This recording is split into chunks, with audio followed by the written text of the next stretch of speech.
J'ai fait, donc comme je l'ai dit, mes études à l'université Paul Sabatier. J'ai fait différents stages depuis mes BTS, ma licence, mon Master 1, mon Master 2. Et tout ce cursus m'a permis de me présenter à un concours, le concours des allocataires de recherche, pour pouvoir effectuer une thèse, donc un doctorat en microbiologie. Donc je suis passée devant un jury et donc à l'époque j'avais choisi déjà de porter le voile, qui est un choix personnel et bien réfléchi. Il n'y a pas de problème sur ce statut-là. En tant qu'étudiante à l'université, il n'y a pas de problème, j'avais le droit. Donc j'ai passé ce concours et j'ai fait partie des meilleurs. Donc j'ai obtenu cette bourse qui m'a permis de commencer ma thèse. Donc j'ai effectué ce doctorat dans un établissement d'accueil. Et durant 2 ans et demi, tout s'est très bien passé. Je n'ai jamais eu de problème ni avec des enseignants universitaires, ni avec des personnels du laboratoire.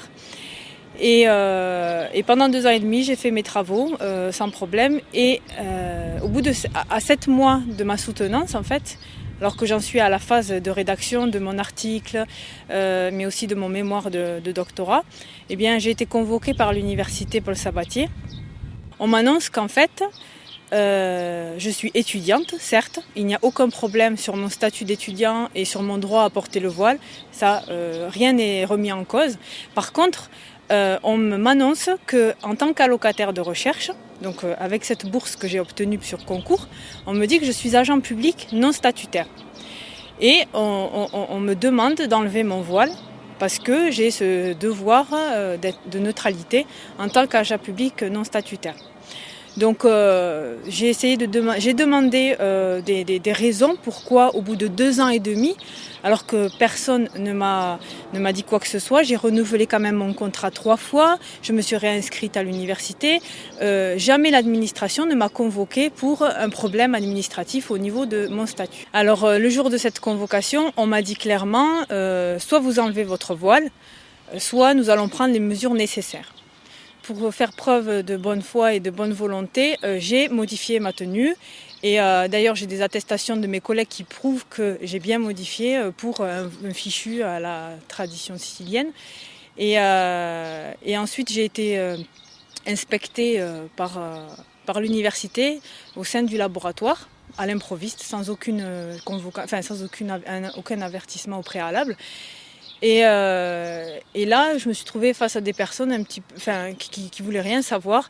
Ils sont arrivés en me disant « Vous savez pourquoi on est là ?» Je dis « Oui, bien sûr. » Et on me dit « Bon, je vois que vous n'avez pas changé de tenue vestimentaire et que vous portez toujours votre foulard. » Alors là, j'étais un peu choquée parce que moi qui ai fait tout pour faire en sorte que ça se passe à l'amiable, on me dit clairement que couvrir mes cheveux, ça ne va pas non plus, ça ne les convient pas. Donc pourtant j'ai bien insisté en disant que c'était un fichu à la mode sicilienne et sûrement pas un voile musulman, que c'était un très gros effort de ma part pour pouvoir faire ces modifications. Et donc on m'a dit nous de toute façon on va dire à l'université que vous n'avez rien changé. Et d'ailleurs les attestations qui ont été faites ne conviennent pas du tout puisqu'ils disent qu'une partie de mon visage est couverte alors que je ne vois pas où est couvert mon visage. Le 26 février, j'ai reçu une lettre remise par huissier chez moi, me disant que j'étais licenciée pour faute professionnelle, sans indemnité ni préavis.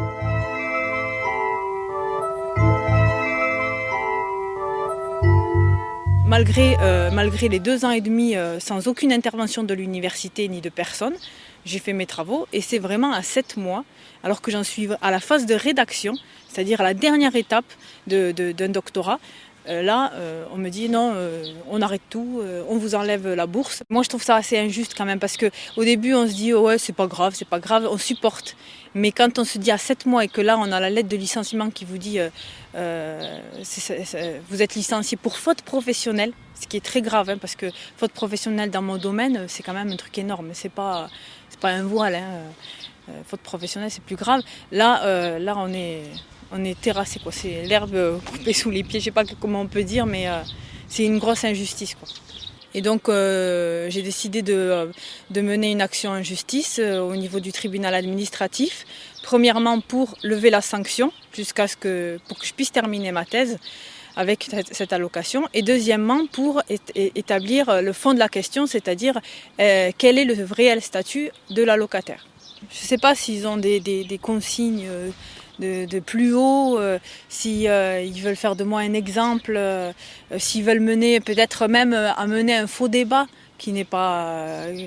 puisque en fait mon statut d'étudiante n'est pas remis en cause, et ça l'université l'a bien dit, redit, et même au tribunal ils l'ont confirmé, mon statut d'étudiant n'est absolument pas remis en cause. Quand les problèmes ont commencé, on a fait en sorte que ça reste quand même administratif, avec des courriers amiables, parce qu'on pensait toujours que ça allait s'arrêter. Donc j'avais quand même du soutien au niveau du laboratoire, je veux dire, mais interne, c'est-à-dire du soutien moral, mon directeur de thèse qui me soutenait, mes collègues, puisqu'ils me connaissent, donc ils trouvent ça assez injuste ce qui m'arrive.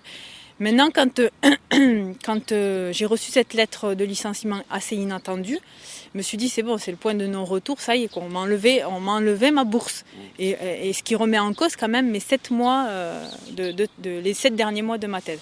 Donc là, je me suis dit il faut quand même avertir, ne serait-ce que les étudiants, puisque je suis étudiante, de l'université Paul Sabatier, voire même des universités qu'il y a sur Toulouse. Et donc c'est comme ça qu'un comité de soutien a été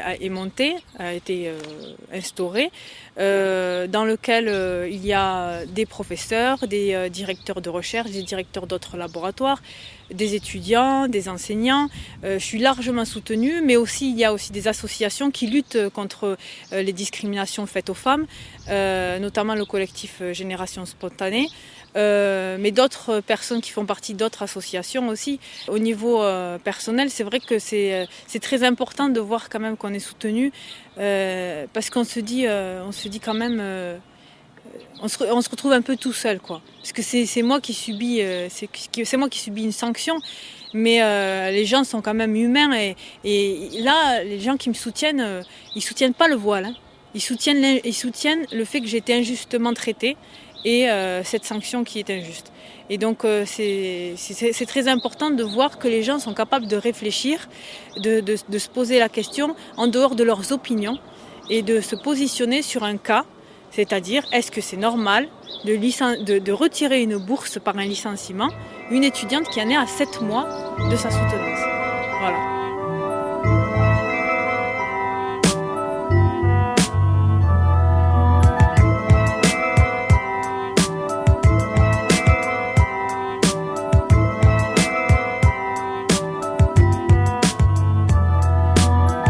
Alors en fait, mon sujet de recherche, ça consiste à utiliser des virus qui tuent spécifiquement des bactéries qui sont nocives pour l'être humain.